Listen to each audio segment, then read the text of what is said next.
रावण का आतंक फैल गया। भगवान आते कब हैं, भगवान जन्म कब लेते हैं, कब भगवान का अवतार होता, जब जब हो या धर्म की हानि,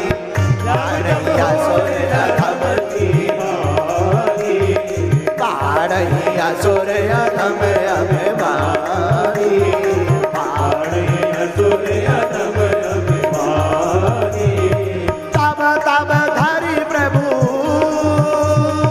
तब तब धरि प्रभु विविध शरीरा, हरहि कृपा निधि सज्जन पीरा, हरहि कृपा निधि सज्जन पीरा, हरहि कृपा निधि सज्जन पीरा।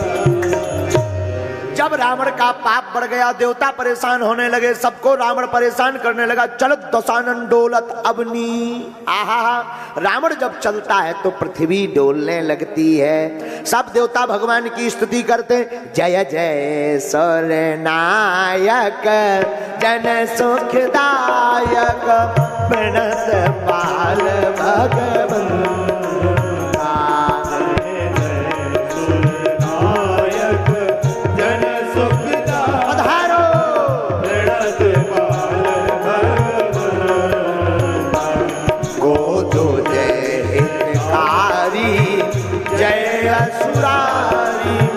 सिंधु सुता प्रिय करता,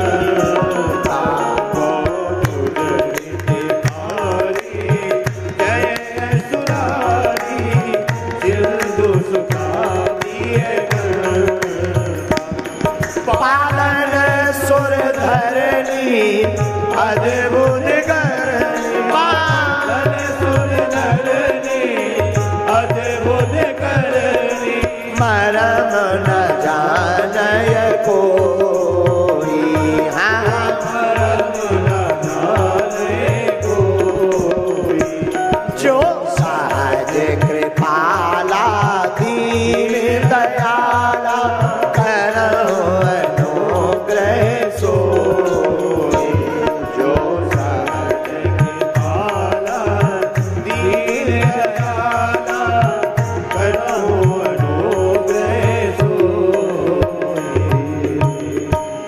देवता भगवान की स्तुति करते, भगवान प्रकट होते। चिंता मत करो, जाओ तुम सब अयोध्या में जाकर के देवताओं जन्म लो, हम वहां पर अयोध्या में दशरथ जी के घर पर अवतार लेंगे। बोलो रामचंद्र भगवान की जय।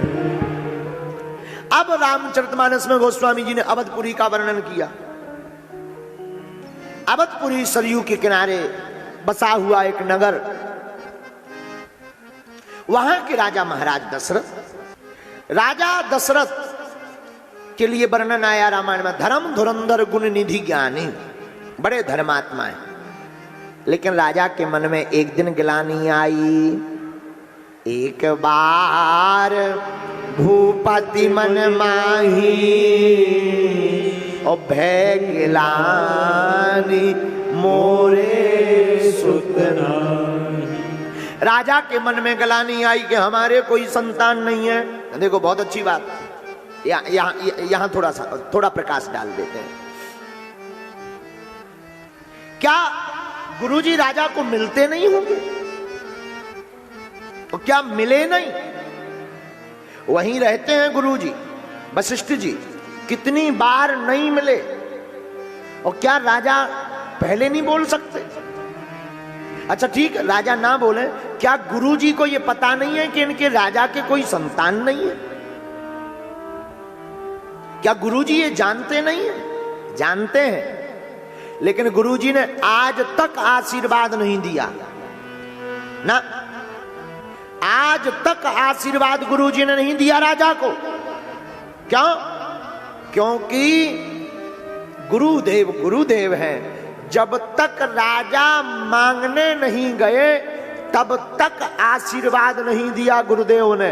मानो इस कथा का सार यह है कि जब तक भक्त भगवान को मांगता नहीं तब तक भगवान दौड़े नहीं आते। समझ गए? हाँ, क्या समझे? क्या समझे? भगवान से मांगना जरूरी है, उनको मांगो। मांगना है तो भगवान को ही मांगो। गुरु गृह गए तुरंत मही पाला। गुरु जी के घर गए, अपना दुख सुनाया वशिष्ठ मुनि को। महाराज चौथापन आ गया, कोई संतान नहीं है। अब बताओ कितनी विचित्र बात। रोज मिलते हैं, रोज कर लेते बात, लेकिन नहीं, अलग गए। मानो इसका अर्थ क्या है? गुरु के पास चलकर जाओ और जाकर अपनी बात बताओ, फिर वहां से आप कभी खाली हाथ नहीं आएंगे। तब गुरुदेव ने कहा, धारा हो धीर हुई है सोते चारी, धारा हो धीर हुई है सोते चारी। आप चिंता मत करो राजन। हे दशरथ जी, आपके घर पर एक एक नहीं, चार चार पुत्र होंगे, जाओ आशीर्वाद। और साधारण नहीं, संसार में तुम्हारा नाम रोशन करेंगे। महाराज कोई उपाय तो नहीं करना, हाँ एक उपाय करना, यज्ञ। महाराज यज्ञ कौन करेगा? श्रृंगी ऋषि वशिष्ठ बुलावा, श्रृंगी ऋषि वशिष्ठ बुलावा।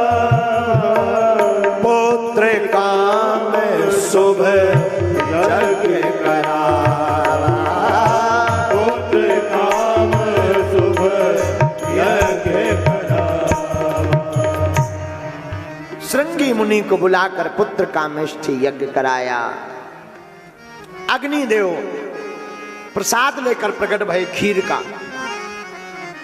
महाराज दशरथ ने खीर के प्रसाद को पकड़ा। अग्निदेव अंतर ध्यान भय। आहा हा।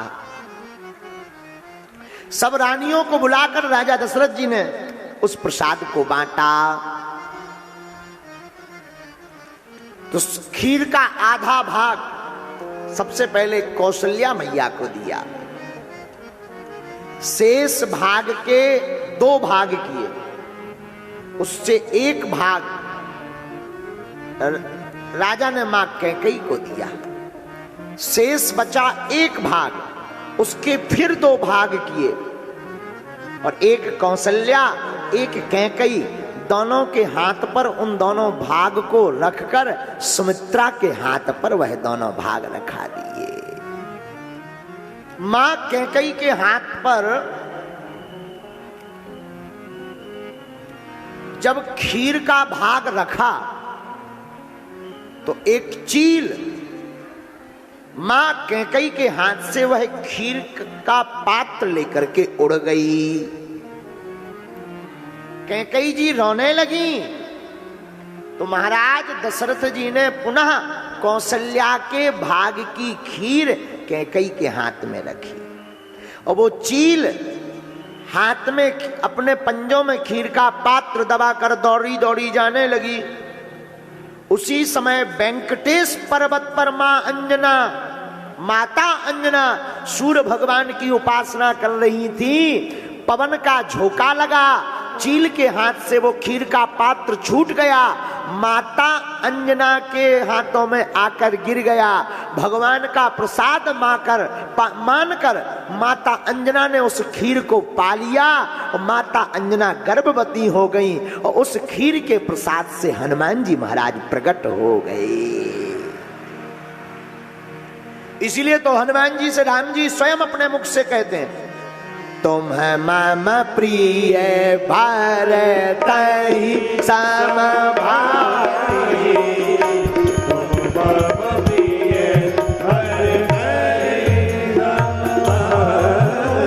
आप लोग विद्वान हैं, विद्वान लोग बुद्धि लगाओ। राम जी ने भरत ही सम भाई क्यों कहा? लक्ष्मण सम भी कह सकते थे, शत्रुघ्न सम भी कह सकते थे, भरत ही सम भाई क्योंकि जिस खीर के भाग से हनुमान जी प्रकट भय वो माता कैकेयी के हाथ का भाग था, इसलिए भरत जी के सगे भाई हनुमान जी लगे।